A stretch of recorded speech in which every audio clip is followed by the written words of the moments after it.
Hey everyone, it's Tyler, the Antenna Man, and today I'm going to review this McDuory long-range outdoor antenna. It's a small log periodic antenna on Amazon for a fairly low price. How well does it work? Stay tuned to find out.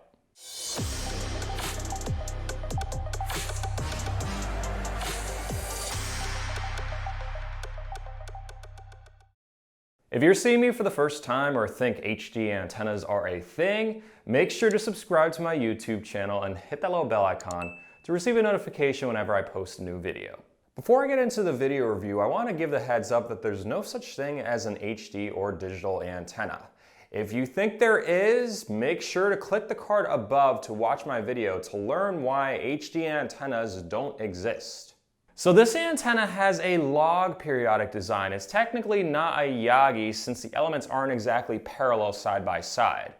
Unfortunately, it's a generic design marketed under multiple companies such as CK and PBD. Without even testing this antenna, I can tell you that it is not a long-range antenna. It's a very basic small directional antenna. A long-range antenna is going to be much larger, one that will probably make your wife say, "I don't want that antenna on my roof, you are sleeping on the couch." At least you'll get to watch TV there. The build quality on the antenna seems okay, at least up here, but down here, these VHF elements just kind of slide into place. They don't technically fully lock in with any screws, so I can see them falling out over time. I mean, they're on here okay, but see, you can just pull them right out.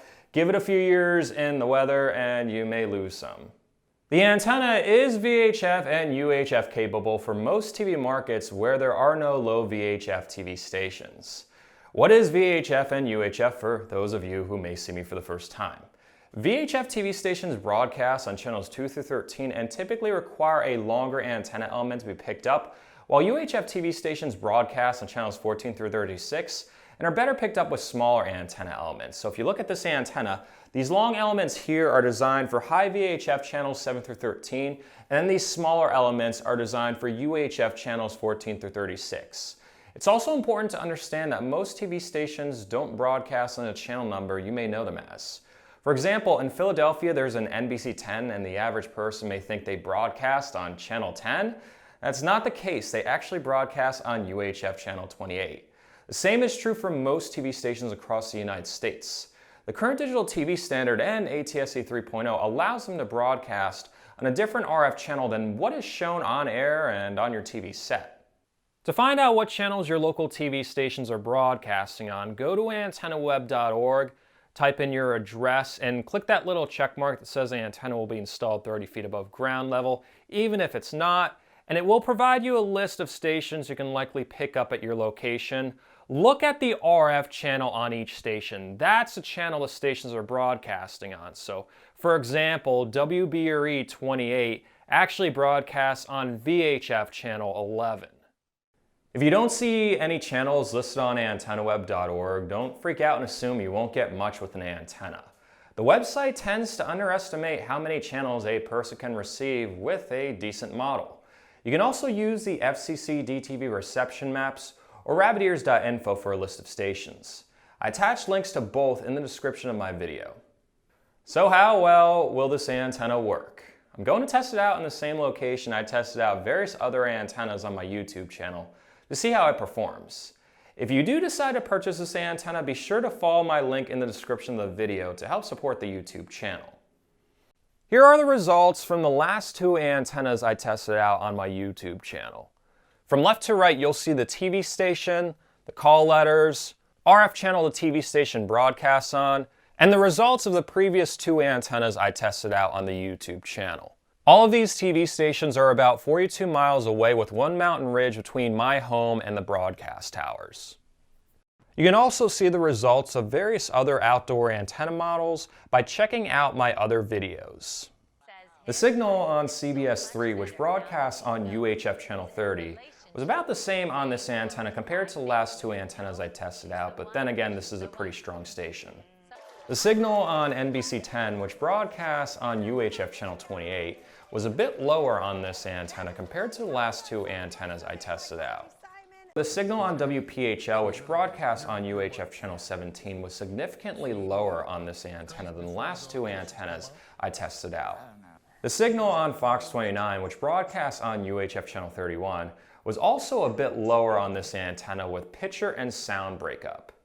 The signal on WHYY, which broadcasts on VHF channel 12, was actually a bit higher on this antenna than the Televis model and lower than the Sky Blue antenna. Likely because this antenna's bad UHF performance was not attenuating any VHF gain. This antenna performed below average for a small directional antenna. I tested out similar sized antennas on the same day that yielded much better results. I'm pretty sure there is something up with the 75 ohm coax connection. The same thing happened to the 5-star Yagi I reviewed. Despite what looked like a good design, the UHF performance was very poor. One viewer of mine confirmed that it was an issue with the coax connection after taking the antenna apart. If you're considering this antenna and don't have anything now, I would honestly recommend something with better UHF gain. Aside from the poor UHF performance, the antenna may still work well in an urban or suburban area within 20 or 30 miles of the broadcast towers. If you're further out or just want a better quality antenna, which I recommend, consider a different model. My YouTube channel has a ton of other video reviews on both indoor and outdoor antennas. You can also sign up for an antenna recommendation from me on my website at antennamanpa.com. I run a reception report at your location, take a look at the frequencies and signal strength, determine what antenna would work best for you based on my experience testing out over 50 antenna models, and physically installing them in 4 TV markets. I could seriously just run a reception report and tell what antenna is gonna work, take into account all the trees and all this other crazy stuff. So if you want the best reception the first time you cut the cord, consider an antenna recommendation from me. Thanks again for watching this YouTube video.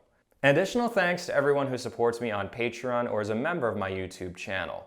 If my videos helped you cut the cord, or if you just think they're cool and would like to support them while gaining exclusive perks, such as behind the scenes content, access to my videos ad-free 1 day early, and direct contact with me, you can even send me a message, visit patreon.com/antennaman or click the join button in this video.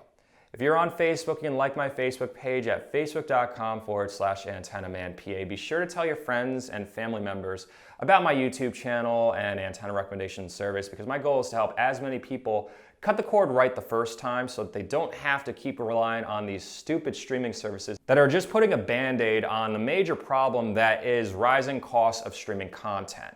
If you're not on Facebook and would like to receive email updates when I post new videos, feel free to sign up to my email list. I attached a link in the description of the video. Stay tuned to my YouTube channel for more antenna reviews coming up in the coming months, and have an awesome day.